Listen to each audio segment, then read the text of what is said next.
kajian Islam. Assalamualaikum warahmatullahi wabarakatuh. Innal hamdalillah nahmaduhu wa nasta'inuhu wa nastaghfiruh wa na'udzu billahi min sururi anfusina wa min sayyiati a'malina. Man yahdihillahu fala mudhillalah wa man yudlil fala hadiyalah. Wa ashhadu an la ilaha illallah wahdahu la syarika lah wa ashhadu anna Muhammadan abduhu wa rasuluh. Allahumma salli wa sallim wa barik ala Muhammadin sallallahu alaihi wa ala alihi wa ashabihi wa man tabi'ahum bi ihsanin ila yaumiddin, amma ba'd. Bersyukur kita kepada Allah tabaraka wa ta'ala atas nikmat yang Allah limpahkan kepada kita di bulan yang mulia ini, bulan Ramadan. Allah mudahkan kita berjumpa dengannya, bulan yang kita harapkan dapat membawa kita kepada derajat takwa kepada Allah Jalla Jalaluh dengan amal ibadah yang diperintahkan, dianjurkan, dan merupakan keutamaan yang dicontohkan oleh Nabi kita selama bulan Ramadan. Semoga Allah memberikan kita ampunan sehingga keluar dari Ramadan kayauma waladathu ummuh, seperti bayi yang baru keluar dari rahim ibunya. Semoga Allah tabaraka wa ta'ala memudahkan kita semua untuk mengisi bulan yang berkah ini dengan amal ibadah ikhlas karena Allah dan sesuai dengan apa yang dituntunkan oleh Nabi kita Muhammad sallallahu alaihi wasallam. Yang kedua, semoga salawat dan salam selalu tetap tercurah kepada junjungan kita Nabi besar Muhammad sallallahu alaihi wasallam. Demikian pula untuk keluarga dan keturunan beliau, para sahabatnya, dan seluruh pengikut-pengikutnya yang setia mengikuti jejak langkahnya hingga tibanya hari kiamat kelak.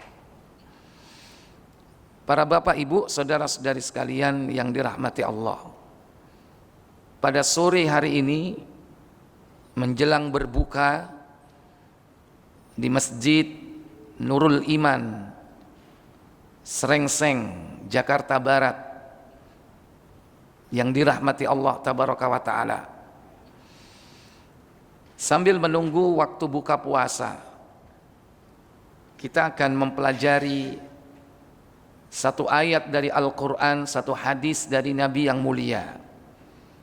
Semoga aktivitas kita pada sore ini berbuah pahala di sisi Allah tabaraka wa ta'ala dan ilmu yang bermanfaat sebagai dasar untuk beramal.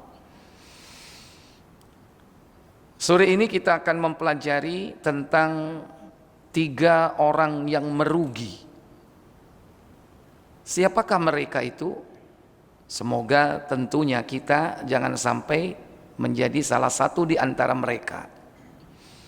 Secara umum manusia itu merugi kok, kecuali orang-orang yang beriman dan beramal soleh. Itulah yang kita yakini sebagaimana ditegaskan dalam surah Al-Asr, wal 'asr, demi masa, demi waktu, innal insana lafi khusr, sesungguhnya manusia pasti berada pada kerugian, illal ladzina amanu, kecuali orang-orang yang beriman, wa amilus shalihat, dan yang mengerjakan amal saleh. Beramal didasarkan atas ilmu, itulah amal saleh. Wa tawassaw bil haqq, dan pesan memesan tentang kebenaran. Wa tawassaw bil haqq, dan pesan memesan untuk menetapi kesabaran. Maka secara umum orang yang diselamatkan oleh Allah, diberikan keberuntungan dalam kehidupan dunia dan akhirat, yaitu orang yang beriman dan yang beramal saleh. Adapun pembahasan kita pada sore ini tentang 3 kelompok manusia yang disebutkan dalam hadis sahih. Di antaranya di dalam Sahih At-Tirmidzi di nomor yakni 3545. Nabi sallallahu alaihi wa alihi wasallam beliau menjelaskan siapa 3 kelompok orang yang merugi itu. Riwayat ini berasal dari sahabat Abu Hurairah radhiyallahu taala anhu, bahwasanya dia berkata, Rasul sallallahu alaihi wasallam bersabda, "Raghima anfu rajulin." Celaka bagi seseorang, dzukirtu indahu, yang disebut namaku di sampingnya, falam yusalli alayya, akan tetapi dia tidak mengucapkan solawat atasku. Ini kelompok yang pertama yang Nabi menyebutkan raghima anfu rajulin. Hidung orang ini menempel tanah, itu maksud dari raghima anfu. Hidungnya menempel ke tanah, nyungsep. Siapa dia? Yaitu man dzukirtu indahu lam yusalli alayya. Kata Nabi, orang yang disebut namaku di sampingnya akan tetapi dia tidak mau membaca solawat atasku. Kita semua faham, mengerti bahwa membaca solawat itu merupakan keutamaan. Jangankan kita, Allah saja Bapak Ibu mengucapkan solawat atas Nabi. Malaikat-malaikatnya juga mengucapkan solawat atas Nabi. Nah, bagaimana dengan kita? Demikian pula kita diperintah untuk mengucapkan solawat atas beliau. Dalam surah Al-Ahzab 33 ayat 56, Allah Jalla Jalaluhu berfirman, Innallaha wa malaikatahu yusalluna 'alan nabi ya ayyuhalladzina amanu sallu 'alaihi wa sallimu taslima. Sesungguhnya Allah dan para malaikatnya mengucapkan salawat atas Nabi. Ibnu Katsir menjelaskan tentang salawat Allah kepada Nabi, yaitu sebutan Allah di kalangan malaikat muqarrabin, malaikat-malaikat yang dekat dengan Allah. Nabi kita ini selalu disebut-sebut. Yang kedua, salawat Allah kepada Nabi yaitu rahmatnya. Adapun salawat malaikat kepada Nabi kita yakni istighfar, permohonan ampun. Nabi dimintakan ampun oleh malaikat, padahal beliau sendiri sudah dijamin diampuni oleh Allah dosanya yang lalu dan yang akan datang. Masih tetap saja para malaikat ini memintakan ampun. Kalau Allah dan malaikatnya saja seperti itu, bagaimana dengan kita sebagai umatnya yang tidak diragukan lagi tentang sayang beliau, belas kasihan beliau terhadap umatnya. Maka kita diperintah oleh Allah Jalla wa'ala, dipanggil ya ayyuhalladzina amanu, wahai orang-orang yang beriman, sallu alaihi, bersolawatlah atas beliau, wasallimu taslima, dengan ucapan salam penghormatan. Ayat ini secara umum memerintahkan kita bersolawat kapanpun dan dimanapun, tidak terikat waktu, tidak terikat tempat, kecuali tempat-tempat yang tidak pantas mungkin kita baca solawat di dalamnya. Mau di rumah, mau di kantor, mau di lapangan atau di pasar, mau di atas kendaraan atau di atas genting, silakan. Tidak terikat tempat. Demikian pula waktu, mau pagi, mau petang, mau sore, mau siang, mau malam, bebas. Lebih utama dianjurkan kita mengucapkan sholawat yaitu pada hari Jumat atau malam Jumat.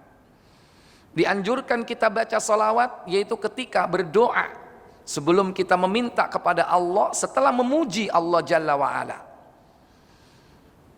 Demikian pula kita dianjurkan membaca sholawat dalam satu majelis, maka majelis itu semoga diberkati oleh Allah Jalla wa'ala.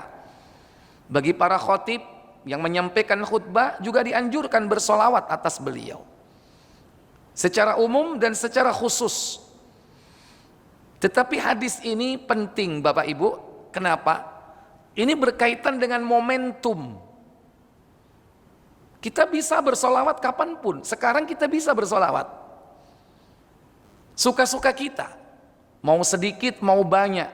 Lebih banyak, lebih bagus. Tapi ini momentum yang kemungkinan tidak akan berulang kembali. Makanya jika momentum ini kita tidak manfaatkan betul-betul, kita akan dianggap rugi. Kapan momentum itu terjadi? Ketika nama beliau disebut di samping kita. Kalau di samping orang lain, orangnya di Surabaya, antum nggak wajib mengucapkan sholawat. Atau jangan jauh-jauh lah. Kita di sini di Jakarta Barat yang mengucapkan sholawat di Jakarta Timur, antum nggak dengar atau dengar? Enggak, wajib enggak mengucapkan sholawat atas beliau? Tidak. Ini momentum. Sholawat itu diucapkan oleh seseorang dan kita mendengarnya. Kenapa? Karena sholawat itu diucapkan di samping kita. Kalau orangnya sudah pergi, udah lewat. Ini momentum yang jangan sampai dilupakan atau disia-siakan. Makanya orang kalau sudah lewat momentum yang baik, maka dia rugi. Bahkan dalam sebuah riwayat disebutkan al-bakhil, pelit. Apa kata orang sini Pak, pelit Pak? Hah? Bakhil. Orang timur sana bilang medit. Pelit sama ya? Sama. Bakhil orang itu. Man dzukirtu indahu lam yusalli alayya. Siapa yang disebut namaku di sampingnya, dia tidak mau bersolawat kepadaku. Ini yang pertama. Maka laksanakan kesempatan ini dengan sebaik-baiknya, dengan bersolawat atas beliau. Minimal kita ucapkan Allahumma salli ala Muhammad atau sallallahu alaihi wasallam, yang intinya sama. Kita mengucapkan solawat bahkan salam kepada beliau. Tapi tentunya kita mengucapkan dengan adab dan etika, karena solawat ini doa. Maka berdoalah kepada Allah, ucapkan doa itu tadarruan, dengan tadarru, wa khufyatan, dengan lembut. Jangan teriak-teriak. Ada nggak orang baca sholawat teriak-teriak? Halo? Banyak. Mana orangnya? Kalau katanya banyak. Doa ucapkan dengan lembut, dengan sopan, dengan tadarru, merendahkan diri kepada Allah. Karena sholawat ini bagian dzikir, dan dzikir secara umum kita diperintahkan oleh Allah sebagaimana surah Al-A'raf.